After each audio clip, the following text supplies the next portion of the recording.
किंजल बेटा ये सब काम तुम क्यों कर रहे हो? तोशो बेटा अपने हाथ की मेहंदी दिखाना। मेहंदी?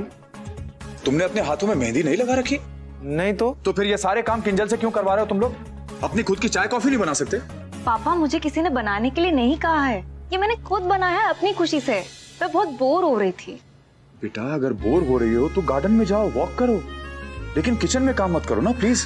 पापा चाय कॉफी बनाना कोई काम थोड़ी ना होता है, और वैसे भी प्रेगनेंसी में एक्टिव रहना इट्स वेरी इंपॉर्टेंट। ठीक है तो योगा करो, वॉक के लिए जाओ, लेकिन मैंने कहा कि किचन में काम नहीं करोगी तो नहीं करोगी। बेटा मैं तुम्हारी मम्मी की तरह इमोशनल बातें तो नहीं कर सकता, पर इतना जरूर कह सकता हूं कि जो परिवार अपनी बहू को बेटी नहीं बना सकता वो परिवार परिवार कहलाने के लायक नहीं होता।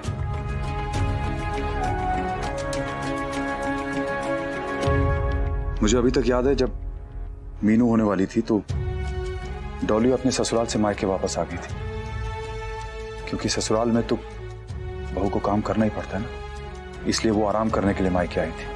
लेकिन मेरी बहू के लिए उसका ससुराल ही उसका मायका बनेगा, क्योंकि मैं अपनी बेटी में और बहू में कोई फर्क नहीं करूंगा।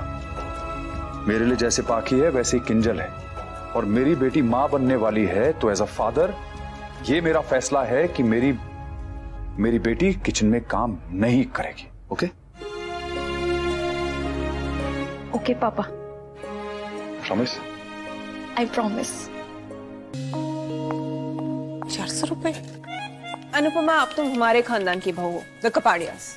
मिडिल क्लास मंडी से नहीं सुपरमार्केट से शॉपिंग किया करो। क्यों बरका भाभी, उससे क्या खाना ज्यादा टेस्टी बन जाएगा? Ma'am 10,530 rupees total. हाँ? इतने से सामान का 10,500? शॉपिंग बैग का 40 रुपीज एक्स्ट्रा। या नो प्रॉब्लम। एक मिनट, मेरे पास बैग है। अनुपमा इन मिडिल क्लास आदतों से कपाड़ियास का स्टैंडर्ड मत गिराओ।